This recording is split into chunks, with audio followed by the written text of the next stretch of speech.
1장 1절에서 3절까지 말씀 봅니다.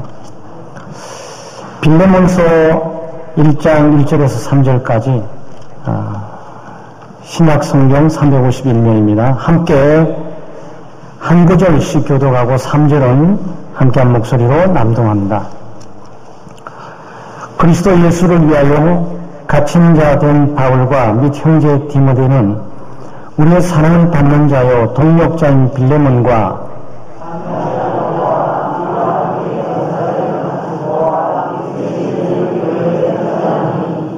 하나님 우리 아버지와 주 예수 그리스도로부터 은혜와 평강이 너희에게 있을지어다.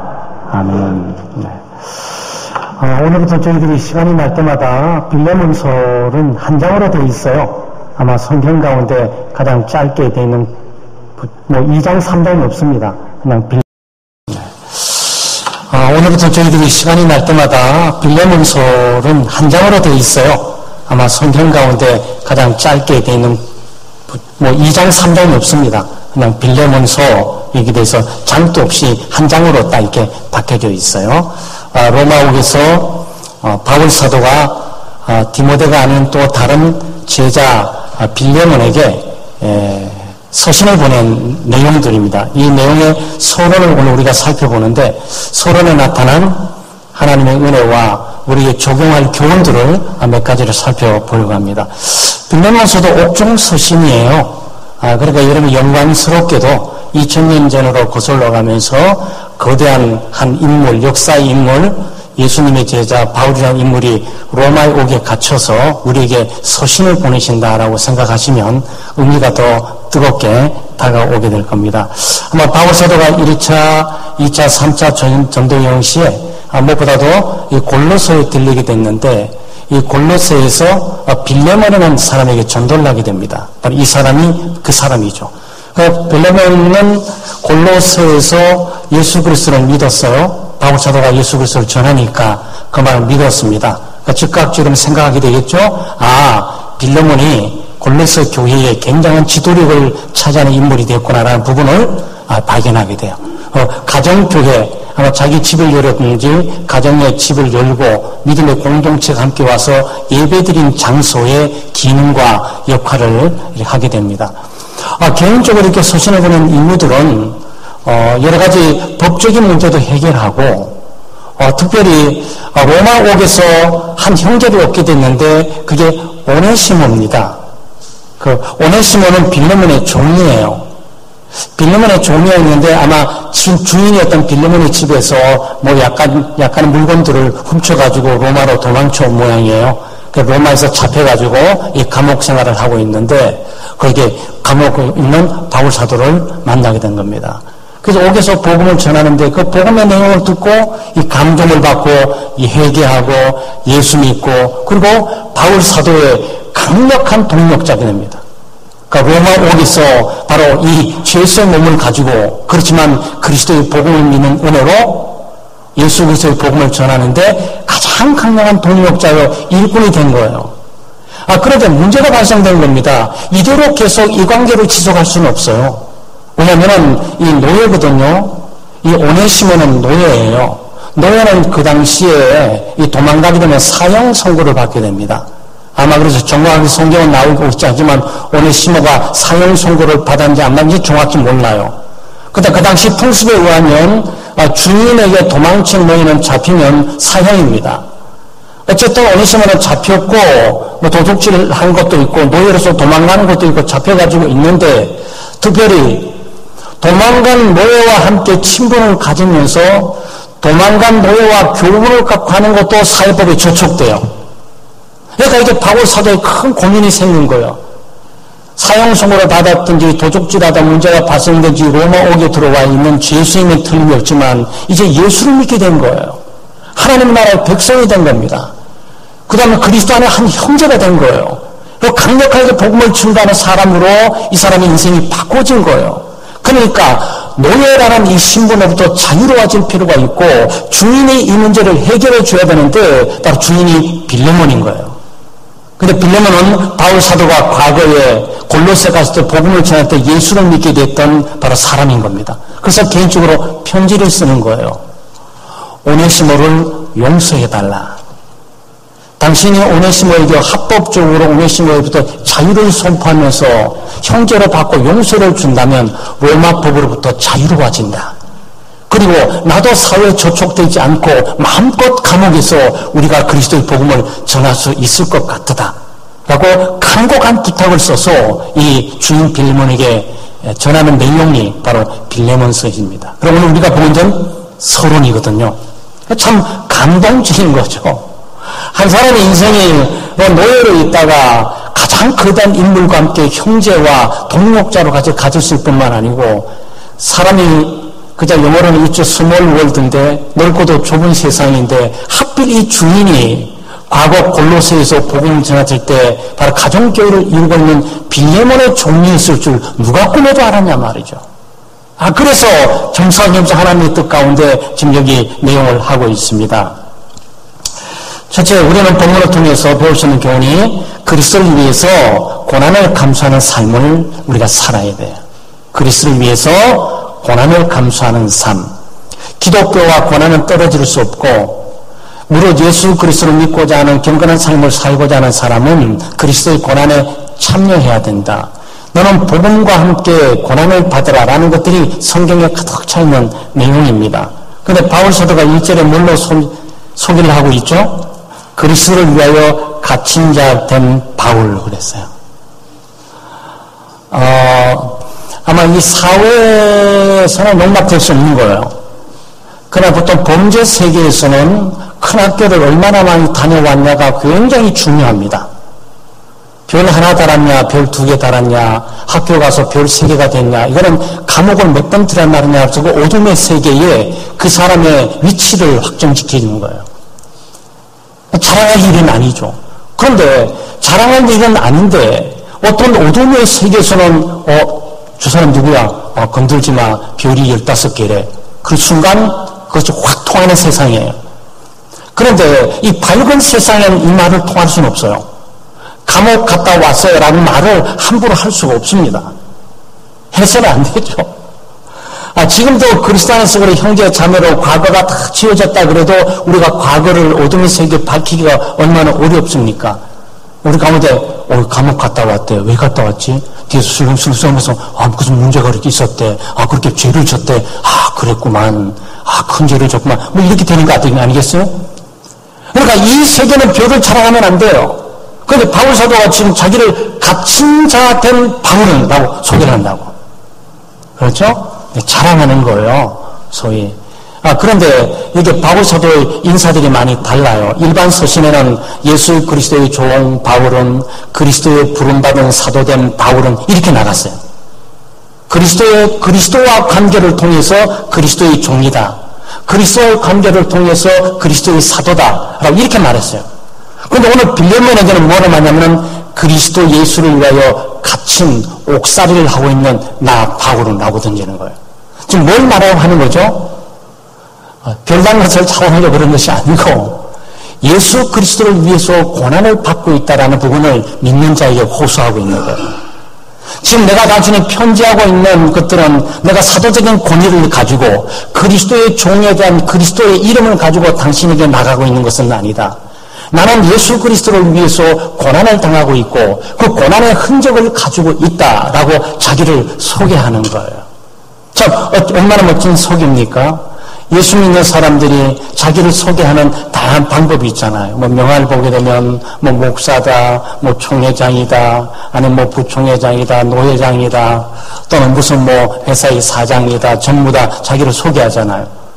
근데 그 속에다가 제일 위에다가 감옥 생활 1년 된 나는 민주투사들은 그걸 자랑합니다. 특별히 한국에는 각 당들이 있잖아요. 각 당들이 있는데 대학교에 학생회장 정도 되면 학생운동을 한 번씩은 해봤을 거고 학생운동 한두 번 해보게 되면 꼭 영창 한두 번은 다녀왔어야 돼요. 그게 국회의원 선거 나가게 될 때 내가 민주주의를 위해서 이렇게 1년 동안 2년 동안 또는 3년 동안 이렇게 투옥 당하면서 고통을 당했다. 반드시 이 부분을 소개하게 됩니다. 이거는 자기가 어떤 학교에 나오는지 어떤 능력이 있는지보다 더 중요한 개념이에요. 그런데 바울 사도가 빌레몬에게 자기를 그렇게 소개한단 말이죠. 나는 옥에 갇혀 있다. 나는 죄수의 몸이다. 나는 고난을 당하고 있다. 그런데 내 범죄 때문이 아니고 바로 네가 믿고 있는, 당신과 내가 믿고 있는, 당신과 나의 주인이고 구세주인 예수 그리스도를 위해서 나는 지금 고난을 당하고 있다. 이렇게 말하고 있는 거예요. 그리고 우리 예수 믿는 사람들이 그리스도의 고난에 함께 참여할 필요가 있습니다. 예수 그리스도의 고난의 흔적을 보여주는 거죠. 네. 그러니까 말로 여기저기 명함으로 나는 이런 사람이다 말 보여주는 것도 중요하지만, 네. 요즘 고난의 시간이 아니었으면 아쉬워요. 그렇죠? 소위 스카 그래가지고 이 상처들이 딱 있으면서 그리스도를 위해서 옥에 갔다가 고문을 당했었습니다 라고 교회 한 번 손만 딱 내면 그 승부 끝이야. 그 교회는 그 사람에 대해서 더 이상 말할 것이 없어요. 그 흔적이 필요하단 말이죠. 그래서 예수 믿는 우리들이 신앙생활하면서 이 시대를 동결하게 살아가지만 박해와 비판이 없을지라도 우리가 교우들이나 하나님의 백성들에게 자기를 소개하게 될 때 나는 직분이 뭡니다라는 것도 중요하지만 내가 예수 그리스도를 위해서 손해보고 잃어버리고 고통을 당하고 어려움을 당하고 육체임 당하는 거 이렇게 하십니다. 네? 그럼 농담 삼아 제가 우리 아내와 같이 종종 얘기합니다. 아마 제 손이 보게 되면 이렇게 보면 세 번째 손가락이 약간 이상해요. 그렇죠? 네, 세 번째 손가락이 약간 여기 부어 있어요. 뼈가 튀어나와갖고. 네, 그래서 우리 일레엄마가 벌써 오래전부터 자기가 안 아파서 빨리 데려가가지고 이 뼈에 잘못 나온 거, 이거 빨리 이게 잘라줘야 되는데 싶었는데, 저는 놔두라 그랬어요. 물론 언젠가 하게 될지는 모르겠지만, 이 관절염이나 많은 것들이 가능성이 많아요. 그래서 저는 이게 교회를 위해서 싸웠던 내 흔적이니까 놔두세요. 그랬어요. 여러분 생각하시겠죠? 무슨 목사님 교회를 위해서 했냐고? 이게 꽤 오래됐어요. 한 8년, 9년 되게 될 때, 이 대천교회와 함께 배구 시합을 딱 나가서, 이 중구의 대한 배구 시합에서, 네, 저도 운동 좋아해가지고 열심히 하잖아요? 네, 근데 앞에 제가 딱 센터를 보고 이렇게 했는데, 누군가가 저 카나다에 와가지고 대천교회에 팀 청년인데, 점프도 잘하고 세게 때리길래 저는 막아야 된다 싶어가지고 제가 블로킹하면서 딱 뛰었습니다. 딱 뛰었는데 뭐가 퍽 그런데 그때부터 다친 상처예요. 그래서 제가 제 나름대로 교회를 위해서 피를 보고 다친 흔적 제가 위로를 좀 받습니다. 뭐 대단한 일은 아니에요. 우리가 농담 삼아 얘기하고 있는 거지만 네, 우리가 예수 그리스도 안에서 우리 자신을 소개하게 될 때 다양한 분야 소개도 좋지만 그리스도를 위해서 당했던 고난이나 그리스도를 위해서 당했던 아픔이나 슬픔이나 괴로움들을 수치스럽게 생각할 것이 아니고 그것들을 자랑스럽게 소개하는 믿음의 삶을 살 필요가 있어요. 그래서 바울 사도가 빌레몬에게 이런 청지하게 될 때 이렇게 하면 얼마나 멋있습니까? 예수 그리스도의 사도 나 바울은 딱 그러면 이 공의에 압도돼가지고 사도시구나 이럴 텐데 그걸 말하는 것은 그리스도를 위해서 나 엄청 고난 당한 사람이야. 이것부터 좀 시작을 하고 있단 말이죠. 우리가 신앙생활하면서 그리스도의 고난에 동참할 뿐만 아니고 그리스도의 고난의 흔적을 가지고 우리 자신을 소개할 줄 아는 기독교적인 삶을 살아야 되겠습니다. 두 번째는 다른 그리스도인과 함께 좋은 동역자 관계를 유지하고 살아갈 필요가 있는 것 같아요. 여기 4명의 인물이 나옵니다. 하나는 디모데고 하나는 빌레몬이고 하나는 아비아고 하나는 아키뽀예요. 짧은 한두 구절에 이렇게 많은 이름을 언급하는 것도 쉬운 일이 아닌 것 같아요. 근데 명칭들이 다 달라요. 디모데를 말하면서 형제 디모데는 그랬어요. 그 형제 의식을 깊이 갖고 있어요. 그리고 여기에 넘어가다 보면 자매 아비아 그랬어요. 그러니까 그리스도 안에서 있는 남자들을 형제로 이렇게 부르는 거고 그리스도를 믿는 공동체 안에서 자매 여자들을 자매라고 부르는 거죠. 그러니까 뭘 강조하고 있는 것일까요? 우리는 하나님의 가족입니다. 우리는 하나님을 한 아버지로 모시면서 한 하나님을 아버지로 부르고 그 예수 그리스도의 피에 동참하는 우리가 혈육적인 피를 통해서 같은 혈통은 아니지만 그리스도의 피를 갖고 있는 그리스도 안에서 영적인 형제고 혈통입니다라는 부분을 이제 강조하고 있는 거죠. 사실 나이를 보게 될 때 이런 말 할 수 없어요. 왜냐하면 제1차 전도 여행 때 루스드라 더베에 돌면서 루스드라에서 디모데를 만났고 디모데를 전도했거든요. 나이를 볼 뿐만 아니고 신앙의 연조를 보게 될 때 내 제자, 가장 떨어진 저 후배, 새까만 후배 이렇게 말해야 되는데 그렇게 말하진 않아요. 형제다. 디모데는 나의 형제다. 이 부분들을 얘기하고 아비아는 빌레몬의 아내입니다. 빌레몬의 아내예요. 아마 이 가정을 내놓고 가정의 개척교회를 하게 될 때 가정을 내놓고서 남자 힘만으로는 안 되잖아요. 아내가 부엌을 허락하지 않으면 어느 누구도 손님으로 갈 수 없어요. 남편이 괜히 손님들 막 가정이 초대하게 되면 수고해야 될 사람이 아내이기 때문에 왜 당신의 말에 허락도 없이 사람을 한 번에 막 초대했냐고 아내들이 뛰죠. 싫어서 그런 것이 아니고 준비도 없이 하니까. 그런데 여기 지금 교회, 가정교회, 이 빌레몬이 영적 지도력을 발휘하는데 바로 여기에 자매 아비아가 지금 오고 있단 말이죠. 빌레몬의 아내예요. 빌레몬의 아내지만 뭐 다른 거 많이 할 거 있지만 자매로서의 받고 있는 거죠. 지금은 아무것도 아닌 것처럼 보이죠? 그 당시에 여성이 하나님의 백성의 지체가 되면서 이름이 거론됐다라는 것은 놀라운 일이에요, 여러분. 혁명적인 일이라고. 지금의 상황에 보게 될 때는 너나 나나 형제 자매라고 하는 게 뭐 대단할지 모르지만 이때에 하나님의 백성으로서 여성의 이름을 들먹거리면서 여기에 공적으로 말하고 있다는 굉장한 내용이에요. 그럼 기독교적인 배경도 좀 잘 알고 계시잖아요. 왜냐하면 구약 성경뿐만 아니고 하나님의 백성 내에서도 여성은 인원수에 들지를 못했어요. 네. 그리고 남성만 이름이 거론돼요. 여성들은 그 속에 전부 함축되고 들어갔던 거예요. 그런데 자매 아비아를 딱 부른단 말이죠. 그러니까 즉각적으로 여기 있는 공동체가 이 의미를 알아차렸을 거예요. 지금 바울 사도가 이 시대를 바꾸고 변화시키면서 혁명적인 교육을 통해서 하나님의 공동체를 지금 말하고 있다는 것을 깨닫게 될 거예요. 그러니까 여성을 가장 높이뿐만 아니고 영적인 동일한 선상에서 한 형제 자매임을 여성도 하나님의 한 백성의 공동체의 지체임을 여기서 밝히고 선포하고 있는 거죠. 어쨌든 가족에 대한 개념, 형제 자매에 대한 개념은 가족에 대한 우애, 사랑 이런 것들을 강조를 두고 있는 거죠. 그 다음에 여기에 빌레몬을 말하고 있어요. 빌레몬은 사랑을 받는 자요 동력자라고 그랬어요. 이 코워커, 함께 일하는 사람이라고 그랬어요. 그렇게 명칭을 불러줍니다.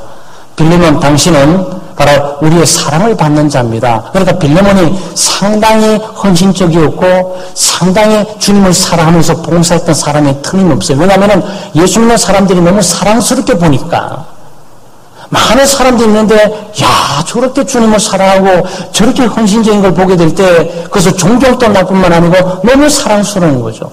아마 여러분 교회 신앙생활 하면서 특별히 우리 집사님끼리나 권사님끼리나 특별히 교사들이 아이들을 가르치게 될 때 아이들이 하나님의 말씀을 잘 이렇게 묵상하고 그 말씀을 잘 순종하고 또 학생들을 위해서 봉사하고 헌신하고 하는 모습을 보게 될 때 마음이 저절로 가잖아요. 사랑스러워요. 그걸 말하는 거예요. 빌레몬은 당신은 우리에게 그런 사람입니다.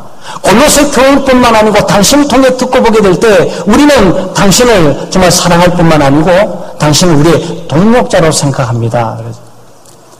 동력자가 되기는 쉬워요. 동력자란 함께 일하는 사람이에요. 함께 일하는 사람. 우리 집사님이나 권사님이나 우리 학생들 임원끼리나 우리 구역원들이나 또 선교 회원들이나 같이 공존하면서 어떤 문제가 있으면 함께 하게 되죠. 그때 함께 협동하고 협력해서 한 마음 한 뜻으로 일하는 사람, 한 목적을 향해서 가는 사람을 우리가 동력자라 그러는 거예요. 그러니까 우리는 좋은 동력자들을 많이 가지고 있어야 돼요. 내가 좋은 동력자가 되어야 되고 우리가 함께 좋은 동력자로서 우리가 함께 소속될 필요가 있어요. 그래서 우리가 서로를 부를 때 정말 우리 집사님, 이 집사님, 오 집사님, 제 집사님 나의 큰 중요한 동력자셔. 사랑받는 분이셔. 나는 그분을 정말 존경해. 이런 내용들이 여기에 실려져 있어야 된다는 거죠.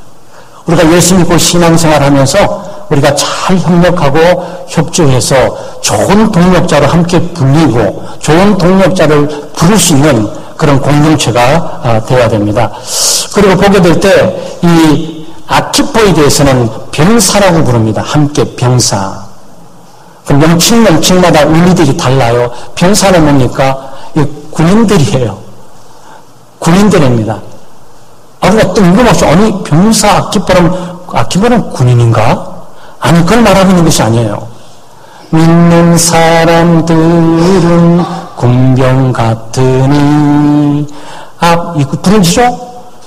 네, 믿는 사람들은 군병과 같다. 지금 바울사도는 뭐라고 있는 거죠? 하나님의 나라 속에서 이 세상 나라의 악의 나라를 바라보면서 악의 나라가 강력하게 전쟁하는 이 군인의 모습을 여기에 떠올리고 있는 거예요. 그러니까 아키포는 가장 훈련에 집착할 뿐만 아니고 자기를 하나님의 나라를 위해서 헌신하서 아까우지 않고 이 나라의 부름 앞에서 자기의 생명을 내놓고 헌신했던 사람임을 우리가 보게 돼요. 그래서 병사 아키포를 떠올리는 거죠. 우리도 하나님의 나라를 위해서 하나님의 군사가 되어야 되겠어요. 가족적으로는 형제 자매고 사랑하고 위로하고 격려하고 우애를 나누기도 하지만 어떤 하나님의 나라를 위해서 하나님의 일을 위해서 하는 목적론에 의해서 같은 마음과 같은 뜻을 품고 함께 협동하고 협조하는 동력자로 남을 뿐만 아니고 어떤 측면에서 이 악의 세상, 죄악된 세상을 바라보고 전쟁을 선포하면서 하나님의 나라의 국경지대를 지키기 위해서 파수하는 강력한 훈련되고 정련된 사람으로 남을 필요가 있는 거죠. 바로 그것이 교회예요. 근데 거대한 몇만 명 모이고 건물 좋은 모임이 아니라 여기에 내 집에 있는 교회에게 그랬어요. 집이 얼마나 크게 몇 명 모이겠어. 근데 이런 사람들이 세상을 바꾼 거예요. 우리가 2019년도 오늘을 살아가고 있지만 바로 이런 사람들이 하나님의 말씀에 붙들려서 하나님의 나라를 통해서 헌신해가고 자기는 희생하고 고난의 참잠으로 세상을 변화시키고 바꿔 간 거죠. 이게 교회입니다. 우리는 다른 그리스도인과 함께 좋은 관계를 유지해야 되겠어요. 사랑의 관계도 유지해야 되고 형제 자매의 관계도 유지해야 되고 이 동력자 협력하고 협동하는 관계도 유지해야 되고 동력자 협동과 협력도 싸우고 다투잖아요. 형제들 싸우고 다투고 서로 얼굴도 안 보고 만나지도 않고 이러고 네? 아무리 좀 우정 좋은 친구가 동력을 좀 회사를 만들고 가자고 그 회사를 가다 보면 거기서 싸우고 다투고 분야로 분쟁돼서 또 끊어지고 아무리 좋은 군사를 나라가 싸우다가 갑자기 어느 날 아프면 없어져 보니까 그래서 가정에 도망쳐고 없어버린 거야. 나만 싸우다가 죽게 생겼어. 같이 12명이 파수하다가 같이 장렬하게 전사하면 얼마나 좋겠어. 그런데 한참 싸우다 보면 전부 어디 간지 없어. 그러면 안 된단 말이죠. 그러면 여기 있는 바울 사도가 빌레몬에게 지금 이 사람들의 거론하면서 그럴 수가 없었던 거죠. 최소한 바울 사도가 이 글을 쓰고 있는 로마 감옥에 있는 동안일지라도 이 종류의 사람들은 그 이름대로 병사로서 형제 자매로서 또는 동력자로서 그 역할을 잘 감당하고 있었음을 우리가 보게 되는 겁니다. 마지막으로 교회는 은혜와 평강을 기원해야 돼요. 여기에 내 집에 편지한다. 하나님 우리 아버지와 주 예수 그리스도로부터 은혜와 평강이 너에게 있을지어다 그랬어요. 은혜와 평강 굉장히 소중합니다. 이 바울 사도의 모든 서신에 어김없이 나와요. 그리고 마지막 끝에 어김없이 나와요. 처음과 끝이 은혜와 평강이에요. 은혜와 평강은 우리 모두에게 절대적으로 필요한 겁니다. 교회 절대적으로 필요한 게 뭘까? 우리 창대교회 절대적으로 필요한 게 뭘까? 아름다운 건물일까? 더 많은 헌금일까? 사람 수가 더 많이 들어와야 되는 걸까? 우리 교회도 대통령과 장관 정치인들이 들어와서 여기에 등록해야 되는 것일까? 네, 다 나름대로 의미가 있겠죠. 가장 필요한 것은 은혜예요. 교회는 은혜예요. 은혜가 있어야 돼요. 근데 이 은혜가 하나님과 우리 주 예수 그리스도를 통해서 오는 거예요. 그래서 우리는 은혜로 시작하고 은혜로 진행하고 은혜로 마쳐야 됩니다. 특별히 이 은혜를 은혜답게 말하게 될 때는 평강을 누리게 되는 거죠. 은혜가 한 점 딱 은혜가 떨어지잖아요. 그렇죠? 은혜가 작아 보이지만 아주 작은 부스러기 은혜처럼 보이지만 은혜가 딱 떨어지게 되면 은혜가 흘러요. 그러다 보면 냇가를 이루게 되고 냇가가 강을 흐르게 되고 강이 바다를 향해 가면서 어마어마한 게 됩니다. 그게 평강의 강입니다. 그 옛날에 어른들이 찬양을 많이 불렀는데 우리가 그때 마치 퍼즐 맞추기식으로 깨 맞추지 않았을 뿐이에요. 내게 강 같은 평화, 내게 강 같은 평화. 이 모든 것들이 의미하고 있는 것들은 하나님으로부터 은혜가 오게 되면 그 은혜가 우리를 평강의 강으로 바다로 인도하는 거예요. 그러니까 은혜가 많은 받은 교회는 누구죠? 평화로운 교회지. 평강 있는 교회. 은혜는 받았다는데 날마다 싸우고 다투고 분쟁하고 지지고 폭파하면 그게 무슨 은혜예요? 그런 은혜는 없어요. 그래서 반드시 은혜는 평강과 함께 나오고 평강은 은혜와 함께 나오게 돼 있어요. 이 둘이는 분리되어 있는 게 아니에요. 참된 평강은 하나님의 은혜를 많이 받게 되면 정말 그야말로 나 같은 죄인 살리신 하나님을 찬양해요. 네? 왜냐하면 은혜는 헬라어 말이에요. 네, 은혜는 이 카리스, 이거는 헬라어입니다. 그러니까 헬라 시대의 이 카리스 은혜는 받을 만한 자격이 없는 사람에게 호의를 베푸는 거예요. 이 바울 사도가 이것을 그리스도 안에 사용하는 거예요. 예수 그리스도께서 구원받을 자격이 없고 심판과 저주받아야 될 죄인을 용서하시고 네, 그를 하나님의 자녀로 삼으셨다라는 것들을 은혜로 사용하는 거예요. 그러니까 은혜를 깨달을수록 나는 죄인을 깨닫는 거예요. 그러니까 찬양을 불러도 나 같은 죄인 살리시. 예수 믿기 전에 부르는 것이 아니고 예수를 믿으면서 날마다 그 은혜가 더 넘치고 날마다 나 같은 죄인 살리는 것이 기가 막힌 일인 거예요. 그 은혜 받은 사람이 은혜 받게 되면 어떻게 합니까? 겸손하게 되고 하나님을 의지하고 신뢰하게 되고 하나님을 의지하고 신뢰하게 되니까 그 은혜가 우리를 평강으로 인도하는 거죠. 그래서 바울 사도가 지금 당신 교회에, 교회가 적어서 어떡해. 가정교회를 빨리 벗어나가지고 건물 지어야지. 큰 교회 세워가지고 그럴듯하게 십자가 달고 해야 되지 않겠어. 그 사람이 저기서 무슨 교회가 그래. 교회 좀 많이 있도록 기도들 하라고. 나 열심히 기도하고서 이것만 하고 있는 겁니까? 아니에요. 교회가 아무리 크면 뭐합니까? 건물이 아무리 좋으면 뭐예요? 사람이 아무리 많으면 뭐합니까? 싸우고 분쟁하고 다투면 거기 은혜가 없는 거지요. 10명이 있든지 20명이 있든지 거기서 예수 그리스도와 하나님을 통해서 은혜를 받고 은혜가 충만하게 되면 그게 인간의 자랑이 없어요. 네. 그리고 사람 모두가 겸손해요. 겸손하니까 부족해서 하나님을 의지하고 신뢰해요. 그러니까 하나님의 평강의 강도가 충만하게 해요. 그러니까 거기는 싸울 일이 없어. 교회 사람이 즐겁고 기뻐요. 그래야죠. 여러분, 신앙생활 기쁘고 즐겁게 하셔야 돼. 얼마나 기쁘고 즐겁고 감사한 일인 거 다툴 일도 없고 다투어야 될 하등의 이유도 없어요. 내 받은 은혜 가운데서 하나님이 저 죽일 사람 그래도 그래 아주 덜 죽은 내가 좀 미안하다. 더 죽었어야 되는데 이렇게 나가잖아요.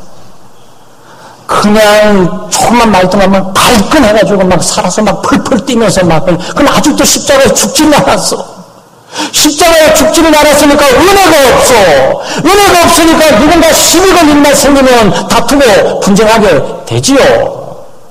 여러분, 일이 그렇게 되는 거예요. 저 욕을 한다 칩시다. 김 목사, 저 죽일 사람. 그럼 내가 그 소리를 들었어요. 고맙다, 감사하다.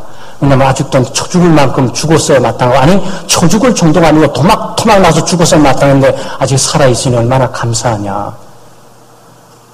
그럼 제가 오버하는 겁니까? 아니에요. 우리가 은혜를 받는 것은 하나님과의 관계를 통해서 나 같은 죄인, 그 나 같은 죄인의 수준이 뭐냐고. 그 죄의 깊이를 느낄수록 구원의 은혜를 또 경험하게 되는 거예요. 죄인을 깨닫지 못하는 사람은 절대로 은혜 받을 수가 없어요. 하나님께서 우리에게 제일 먼저 은혜 주시게 될 때 완전히 지옥의 나락으로 떨어뜨려서 끌어올려요. 근데 한 번도 떨어져 본 적이 없어. 깨진 적이 없어. 다친 적이 없어. 상한 적이 없어. 그리고 구원받았는데 구원이 좀 밍밍해. 왜냐면은 나 건강하고 잘 먹고 잘 입고 잘 살 수 있는데 왜 자꾸 구원이라고 말하는 거지?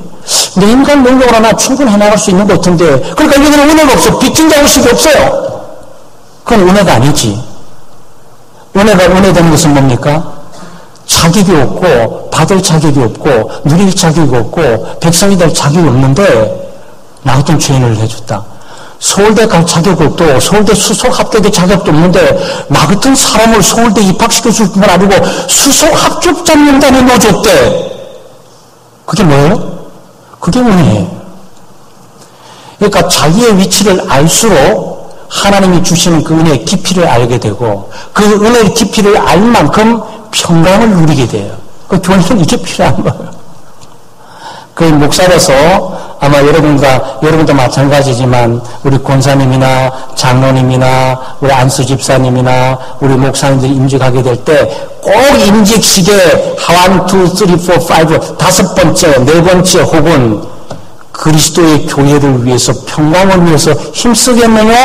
이거 물어봅니다. 근데 제 문제를 일으킨 거 싸우는 사람이 직분자들이야. 여기 우리 문제가 있는 거예요. 지역교회 문제가 바로 여기 있는 거예요. 그러니까 우리 모두는 하나님 앞에 엄수밖에 서약을 했습니다. 어떤 경력을 통해서도 나는 은혜를 받고 몸된 교회의 평강을 위해서 힘쓰겠노라. 평강을 위해서 내 한 번 던져달라고 죽으라고 하면은 내가 던질게. 나 하나 죽임으로 바다가 잔잔하게 된다면 그렇게 할게. 그게 요나의 모습이에요. 요나의 훌륭한 점은 거기 있습니다. 뭐 도망친 것도 문제가 있고 사명을 거스는 것도 문제가 있고 니느웨 간데 다시스로 가가지고 뺀질뺀질하게 가는 것도 못 따라가지고 변기창에서 쿨쿨 자고 있어. 그거는 말도 안 되죠. 그런데 선장을 만나가지고 폭풍을 딱 상황을 파악하고서는 나를 폭풍 속에 던져달라. 그럼 하나님의 진도가 가라앉고 편하게 당신들은 운행하게 될 것이다. 그게 요나의 훌륭한 점이에요. 그럼 신의 한 수지. 모든 사람을 살려주는 신의 한, 결국 자기도 살았어. 자기도 살았어요. 요나가 그걸 다 꿰고 알아서 미리 얘기한 수가 아니에요. 가만히 생각하니까 자기의 잘못 때문에 폭풍이 온 거야. 그러니 여보 당신도 있고 얘들아 가만히 있어. 내가 다 잘못했어. 그냥 내가 잘못했으니까 나를 탓하면서 이 문제를 가정적으로 평안히 이끌어줬으면 좋겠어. 이거 아니겠어요? 근데 대부분 말이 하다 보면 당신 문제 아니냐, 얘들은 뭐냐, 너는 뭐고, 첫째, 둘째는 뭐냐, 막 하다 보면 막 정신이 없어. 그래서 여러분 참 우리가 이 부분들을 좀 배울 필요 있어요. 어떨 때는 공동체 생활하다 보면요, 소소하게 분주할 때 있어요. 다 그런 건 아니지만, 저도 영역적 행동을 하는 건 아니에요. 간단한 방법 하나가 있어요. 이 사람 문제, 저 사람 문제만 하다가, 그냥 내가 죽겠으니까 나 하나 죽임으로써 다 넘어갑시다. 그럼 되잖아요. 그 정도 우리가 용기 없이 삽니까? 그 정도 믿음 없이 살아요.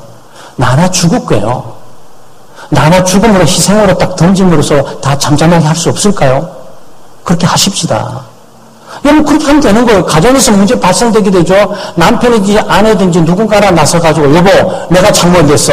내가 죽일 사람이야. 나 하나 무릎 꿇고 나를 용서해. 딱딱딱딱 때리면서 머리 붓고 있으면은 그냥 이게 뭐지 지금 상황이 가는 거예요. 근데 우리가 그걸 좀 배워야 된다고. 근데 그거는 은혜 받은 사람만이 가능하잖아요. 정말 내가 죽일 사람인데 살아있는 것도 감사하다. 지금까지 살아온 것도 감사하다. 그래 지금 죽어도 억울할 거는 없어. 지금 죽어서 가정이 평안해지고 지금 죽어서 교회가 평안해진다면 나 하나 던져서 죽고 말지. 그러니까 이게 일일이 사람 잘못하면 잡아내려고 그러다 보면 이건 말이지 전투적인 문제가 발생되면서 결국 어디 갑니까? 벼룩 하나 잡으려고 초가상을 펴는 거지. 참 가슴 아파요. 우리 가정도 그렇고 교회도 그렇고 그러지 말았으면 좋겠어요. 한국교회뿐만 아니고 모든 교단과 노예, 총회도 마찬가지고 문제가 발생되면 처음으로 발뺌만 빼려고 그러지 총대를 내려고 하지 않으니까 해결이 안 되는 거죠. 그래야 누군가는 희생하지 않고서는 문제가 해결될 수 없어요. 그런데 그걸 하나님이 은혜여야 한다고. 예수 그리스도가 성령으로 충만하고 하나님의 은혜로 충만해서 십자가에 하나 못 박아 죽으니까 모든 사람이 다 살잖아요. 그걸 예수님이 가르쳐 준 거 아니겠어요? 그게 그렇게 억울하고, 손해보는 게 그렇게 억울하고, 못 먹는 게 그렇게 억울하고, 못 갖는 게 그렇게 억울하냐고. 지금까지 살아온 것부터 감사한데 얼마나 감지덕지하고 살아왔습니까? 그냥 빈손에 왔다 빈손으로 가고, 공짜로 왔다가 모든 걸 다 누려보고, 공기도 마셔보고, 빛도 쐬보고, 뭐 내일도 다를 것이 아무것도 없잖아요. 솔직한 이유로. 뭐 변화도 없잖아. 인류가 사실이지만 아침에 해가 뜨고 저녁에 굳든지 안 굳든지 저녁이 되고 밤이 되고 자고 아침 또 뜨고 또 뜨고 이게 한 100년 동안 돌다가 끝나는 거예요. 뭐 특별한 것이 없어요. 결국은 우리가 하루를 제대로 살면 온 생애를 제대로 사는 거고 하루를 막 살면은 온 생애를 새롭게 살게 되는 거겠죠. 사랑하는 여러분, 오늘 우리가 바울 사도가 로마 오기에서 빌레몬에게 서신을 통해서 우리는 몇 가지를 배워야 되겠습니다. 하나는 우리가 그리스도의 고난에 참여하는, 우리 자신을 소개할 때 고난의 흔적을 소개할 줄 아는 그런 참다운 믿음의 사람이 되어야 되겠고요. 그 다음에 우리는 형제의 그리고 동력자 의식, 그 다음에 하나님을 같은 군사로서 하나님의 나라를 위해서 전투하는 그런 정의의 그 뜨거운 마음들을 우리가 가지고 있어야 되고요. 그리고 우리는 늘 우리 구역회, 선교회, 또 우리 주일학교, 또 무엇보다도 우리 가족 사이에 하나님의 은혜와 평강이 충만하게 임하도록 우리 스스로도 그를 원하고 기대할 뿐만 아니고 또 우리의 가족들을, 또 우리 믿음의 구역회라든지 선교회라든지 또는 우리 주일학교 학생들, 주일학교 교사들에게도 그런 하나님의 은혜와 평강이 있도록 기도하고 살아가는 믿음의 지체들이 되어야 되겠습니다. 함께 기도하겠습니다. 하나님 아버지 참 감사합니다. 하나님의 은혜와 사랑으로 저희들이 예수 믿고 살아갑니다. 예수 믿게 해주신 것 감사하고 수억만의 사람 가운데 선택에 불러주신 것도 감사하고 오늘 또 저희들이 똑같은 인생을 살아가지만 하나님과 교제하면서 영혼을 바라보고 또 이 땅이 일시인 것이 아니고 하나님의 나라의 영원한 것들을 바라보고 살아갈 수 있도록 도우시고 인도해 주시면 감사합니다. 보이는 것들을 추구하지 않고 보이지 않는 영원한 것들을 바라보고 살아갈 수 있도록 해주시면 감사하고 오늘 바울 사도가 로마 옥에서 빌레몬에게 서신을 보낸 것들을 우리가 묵상을 했습니다.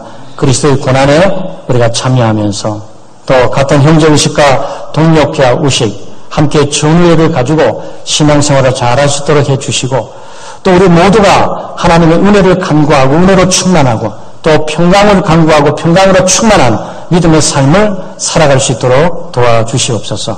감사드리며 예수님 이름으로 기도하옵나이다. 아멘.